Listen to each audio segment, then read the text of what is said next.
আসসালামু আলাইকুম। বাচ্চাদের মতো আমরাও তো অনেক চিকেন বল পছন্দ করি, তাই না?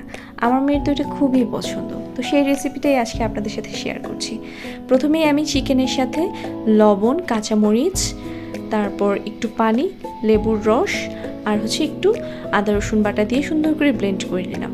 এই ব্লেন্ডিংয়ের পরে টেক্সচারটা কিন্তু খুবই স্মুথ হবে এবং বাইন্ডিংয়ের জন্য এখানে আমি অ্যাড করে দিচ্ছি একটু ময়দা এবং একটু কর্নফ্লাওয়ার। এটাকে খুব সুন্দর করে মেখে নিতে হবে।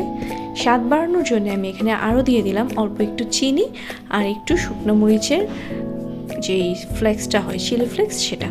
এরপর এটাকে সুন্দর করে বানিয়ে গোল গোল ছোট ছোট বলের আকারে শেপ দিয়ে দিচ্ছি। একটা টিপস এখানে শেয়ার করছি, আপনারা হাতের মধ্যে একটু তেল মেখে নেবেন, তাহলে দেখবেন বলটা খুবই সুন্দর হচ্ছে। আমি এখানে একটা বল আপনাদেরকে বানিয়ে দেখাচ্ছি। দেখতেই পাচ্ছেন কি সুন্দর একটা বল হচ্ছে।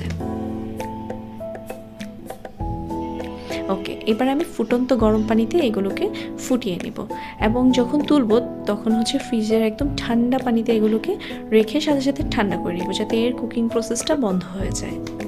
এরপর আমি একটা প্যানে তেল দিয়ে নিচ্ছি এবং এগুলোকে অল্প তেলে খুব সুন্দর করে শ্যালো ফ্রাই করে নেব। আপনারা চাইলে এটাকে ডিপ ফ্রাই করতে পারেন, বাট আমি একটু হেলদি রাখার জন্য এটাকে শ্যালো ফ্রাই করে নিচ্ছি। অ্যান্ড নেক্সট দেখেন সুন্দর করে সসের সাথে এটাকে পরিবেশন করছি। Thank you for watching my video.